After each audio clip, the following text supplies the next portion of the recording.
O Japão é um dos poucos países de todas as ordens que vêm do Japão onde o casamento não é proibido aos monges, a vida sexual não é condenada. A homossexualidade, a heterossexualidade, é tudo natural, é da natureza humana, não é julgado nem condenado.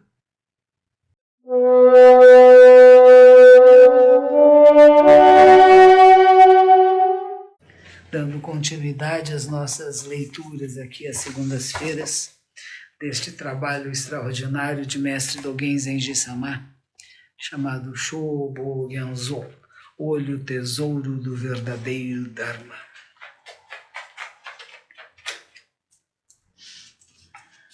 Quando o Buda, o capítulo que eu estou lendo chama-se Kie Sambon, esse respeito aos três tesouros, o abrigo nos três tesouros, né? Quando o Buda estava em Bainyan, é um lugar, né, lá na Índia,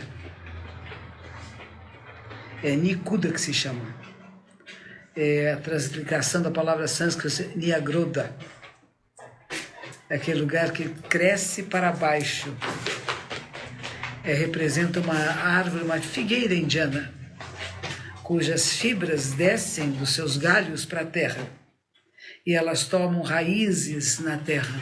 Aqui no Ibirapuera, aqui em São Paulo, tem árvores como essas, né? Elas às vezes tornam-se uma floresta inteira, porque cada galho de árvore vai formar raízes que se formam e vai aumentando, ficam coisas enormes. Ele estava nesse lugar,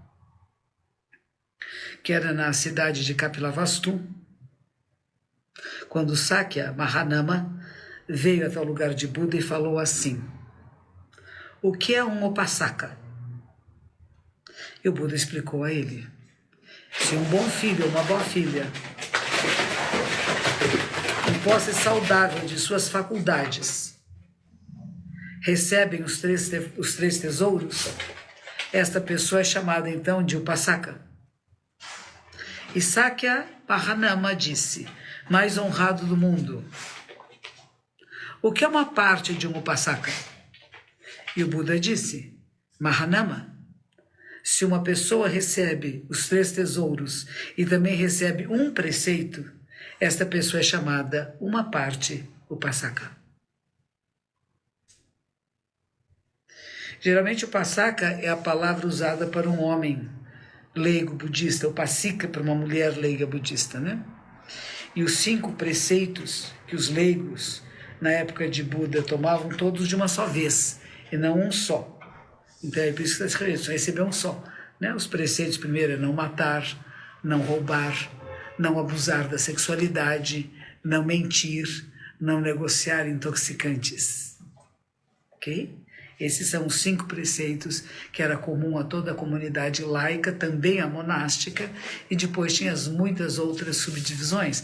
Dogen Zenji-sama vai falar de, além desses 5 preceitos, não falar dos erros e faltas alheios, não se elevar e rebaixar os outros, não se igualar, não se rebaixar e elevar os outros, não ser movido pela ganância, não ser controlado pela raiva e não falar mal das 3 joias, Buda, Dharma e Sangha. Então esses são os 10 graves preceitos. E fora esses tem os outros preceitos, que são os 48 preceitos menores, né? Mas também são de prática. E depois havia uma divisão entre os preceitos para monges e para monjas. Isso, com o tempo, no budismo japonês agora, nós trabalhamos principalmente com esses 10 graves preceitos, o refúgio nas 3 joias, retorno me abrigo em Buda, retorno me abrigo no Dharma, retorno me abrigo na Sangha, e os 3 preceitos puros, não fazer o mal, fazer o bem a todos os seres. Muito bem.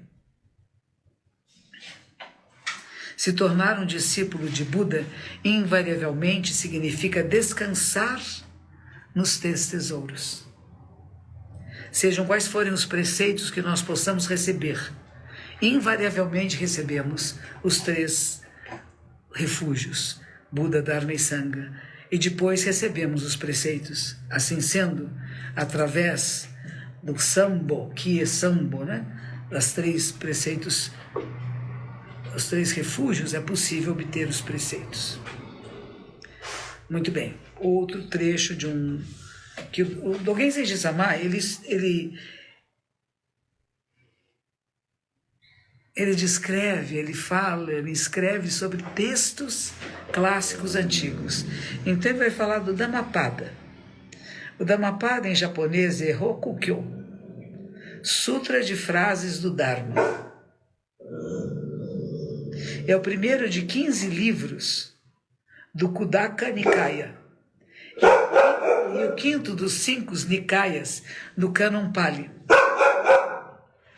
O Dhammapada tem 423 versos. E no Dhammapada está escrito: certa vez, o rei Deus, que é Sakra, internamente sabendo que quando sua vida terminasse, ele renasceria como um macaco, não como um burro, na verdade, um donkey. Ele lamentou internamente e disse: a única pessoa que pode me salvar dessa agonia e dessa tristeza é Buda, o mais honrado do mundo. Então ele foi até o local de Buda, fez uma reverência a seus pés, com a cabeça até o chão, prostrou-se até o chão e se refugiou em Buda. A sua vida terminou. E antes que ele se levantasse, ele renasceu no útero de uma burra. Um cavalo, burro, né? A mãe, quebrando as amarras que aprendiam, esmagou-se em cima de uns potes de cerâmica numa loja de porcelanas. O dono da loja bateu nela, fazendo com que ela ferisse o seu útero. E assim, o rei Chakra reentrou no corpo de um rei da bondade.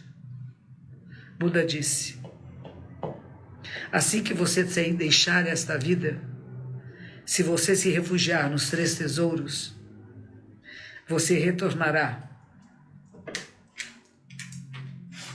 dos seus pecados, das suas faltas, e já terão cessado. E assim, Sakra, que é o rei Deus, né, o rei bondade, ao ouvir isto, obteve o primeiro efeito, que é chamado Shoka, o primeiro efeito, o estágio de Srotapana, aquele que entrou na correnteza. É o primeiro estágio de um Sravaka no caminho do 4º efeito de Arhat. De um ser sagrado, sábio, bondoso, né? Eu não sei por que parou isso aqui no meio. Vamos ver. Eu agradeço a todos vocês que estão aqui no Instagram, seguindo a nossa leitura. Eu sei que não é uma leitura fácil, que nem sempre é o que vocês esperavam. Quando vocês viram, a monja está online, deixa eu ver o que ela está falando. E eu estou lendo um texto do século XIII, que se refere a textos de 2.600 anos atrás, da época de Shakyamuni Buda, que quando ele estava no mundo, ok? Então, às vezes, as analogias, as comparações são um pouco complicadas para nós. Mas qual é a essência disso que ele está dito? Que havia esse rei, um rei de bondade, um rei muito bom. Ele havia percebido que depois que ele morresse, ele ia renascer numa forma de um bichinho. E ele achava que bichinho era menos do que gente, ele não queria renascer como bichinho. Então ele foi pedir para Buda. E o Buda disse: se você se refugiar nos 3 tesouros em Buda, Dharma e Sangha, alguma coisa vai acontecer para que você não tenha um renascimento infeliz, né? Que era o que ele achava que era muito infeliz. E então ele se refugia nas 3 joias, e quando ele morre, realmente ele entra no útero de uma burrinha, né? Mas ela é espancada, o bebezinho morre, o feto acaba morrendo, e ele então imediatamente saindo desse útero materno de um animalzinho, ele entra no útero e vai se tornar uma deidade novamente, né? O que tudo isso significa? O meu professor Yogo Roshi, quando ele estava bem idoso, ele estava com câncer terminal, já era metástase. O último sermão que ele fez para todos nós lá em Hokkaido, ele viajava o país inteiro dando palestras em todos os lugares. Ele chegou nessa última palestra e disse assim: se eu morrer e virar um boi, eu vou ser um boi feliz, porque quem disse que eu vou me lembrar que eu fui monge alguma vez? E quem disse que ser boi é menos do que ser gente? Nós criamos isso. Nós, seres humanos, criamos isso. E se vocês pensarem na vida da Terra, ela é muito maior do que todas as tradições espirituais, filosóficas que nós possamos ter criado. E nós temos que voltar à origem da vida. Isso é mais importante do que ficar julgando e decidindo melhor ser rei, do que melhor ser porco, do que ser cavalo. Eu disse assim, tanto faz, gente. E você não fica fazendo as coisas para ter um renascimento melhor. Como é que você vive a sua vida com plenitude? Como é que você faz o seu melhor em cada momento? Isso é mais importante. E ele também falava naquela época, havia um monge que ele havia sido abade de um mosteiro, e ele renunciou a ser abade do mosteiro porque ele ia se casar, então ele deixou até de ser monge porque ele ia se casar. E ele diz assim, que impureza existe na sexualidade, gente. Se sexualidade fosse impura, nenhum de nós estaria aqui. Era o Chiyama Roshi. Eu conheci o Chiyama lá no Japão. Ele tinha saído do mosteiro e tinha se casado com a secretária dele. Eu a conheci também, morava num casebre pequenininho. Fomos todos lá do Shikei, ou seja, os monges que estavam se tornando professores, né?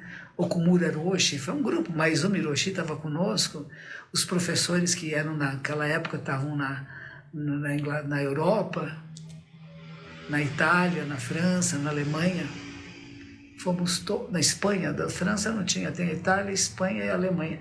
Então fomos todos juntos lá conhecer o Chiyama Roshi. E ele disse assim, eu fiz Shuke do Shuke. Eu saí de casa, saindo da casa monástica. E naquela época ele estava estudando a Bíblia. Ele achou muito interessante estudar os textos bíblicos. A vida é assim, sem começo, meio nem fim.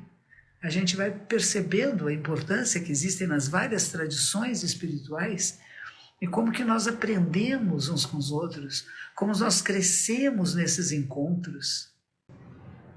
E Yogo Roshi dizia, ele não precisava deixar de ser monge, ele não precisava abandonar o hábito para se casar. O Japão é um dos poucos países de todas as ordens que vêm do Japão onde o casamento não é proibido aos monges, a vida sexual não é condenada. A homossexualidade, a heterossexualidade, é tudo natural, é da natureza humana. Não é julgado nem condenado. Esses dias eu estive com o padre Lancelotti, e o padre Lancelotti contou uma história que no dia de Santa Marina, ele foi falar com um grupo de transexuais que estavam fazendo uma peça. Ele contou a história dessa Santa Marina, que ele diz é San Marino. Era uma jovem que queria ir para a vida religiosa e não havia possibilidade de vida religiosa feminina no século VI. E ela se faz de homem, corta os cabelos, enfim, se veste de homem e entra na ordem. E durante o período que ela estava nos votos monásticos, uma jovem da cidade engravida, e essa jovem na cidade vai dizer que ela está grávida daquele monge, que era uma mulher. E ela nunca negou isso. Foi excomungada, foi posta de lado, fazia as tarefas que ninguém queria fazer no mosteiro, não foi expulsa do mosteiro, mas fazia tarefas bem desagradáveis, que era para punição, até que morreu, né? E quando morreu, a pessoa que foi lavar seu corpo falou, peraí, cadê o monge? Isso aqui é uma mulher. E só depois de morta foi reconhecida como mulher. Ele diz assim, talvez tenha sido a primeira transexual no século VI. Quantas histórias como essa existem? Thich Nhat Hanh contava de uma história semelhante no budismo tibetano, no budismo de vietnamita. A mesma história, muito semelhante. Uma jovem que entrou para o mosteiro, masculino, se vestia de homem, era um monge, uma menina ficou grávida e veio dizer que a gravidez era daquele monge e ele não negou. E depois a menina se arrependeu e confessou que não era daquele monge. Mas ninguém ficou sabendo que aquele monge era uma mulher. Então existem histórias assim desde a antiguidade, gente. Não uma criação da nossa era. Aí queriam excomungar o padre Lancelotti. E eu fui lá poucos dias depois desse evento, ele me contou essa história, e ele disse assim, morro, já me abençoe, porque a coisa está pesada aqui. Eu fiquei muito honrada de dar uma bênção ao padre Lancelotti, dizendo tudo que seja mal, prejudicial, negativo, que se afaste de você para sempre. É um homem que vive para fazer o bem, gente. Acolhida, inclusão absoluta de todos os seres humanos. Ele tirou as grades da igreja onde ele é o responsável. Não tem grades. A igreja tem um jardim, em volta do jardim era cercado de grades. Ele não tira essas grades daqui. É um lugar aberto a todos, sem exceção. Como é difícil isso hoje em dia, né? Onde nós estamos erguendo muros e grades cada vez mais altas, né? Essa capacidade de estar aberto. Estava lá sentadinho, me esperando chegar, falaram que eu ia. Foi muito agradável esse encontro, sabe? E é sempre agradável encontrar pessoas que fazem o bem, que se entregam a sua vida para fazer o bem, para cuidar. E ele contou essa história, disse, não devia ser chamado de Santa Marina, era São Marino, que era como ele queria ser chamado, né? Hoje em dia não perguntam para as pessoas, nos Estados Unidos pelo menos perguntam, como que você quer ser chamado, de ele ou de ela? E você escolhe. E é respeitada a sua escolha. E há pessoas que não entendem isso, né? É preciso desenvolver a grande mente Buda, a mente desperta, a mente que se abriu para a gente poder acolher todos os seres. Se fosse o cristianismo, diria, no seu sagrado coração. E a gente fala na mente Buda, na grande mente, onde todos são acolhidos.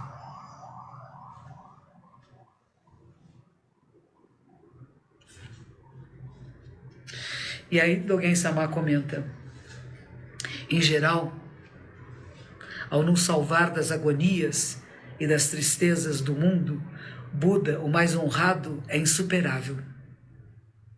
É por essa razão que o rei Deus Chakra foi até o lugar onde estava o mais honrado do mundo.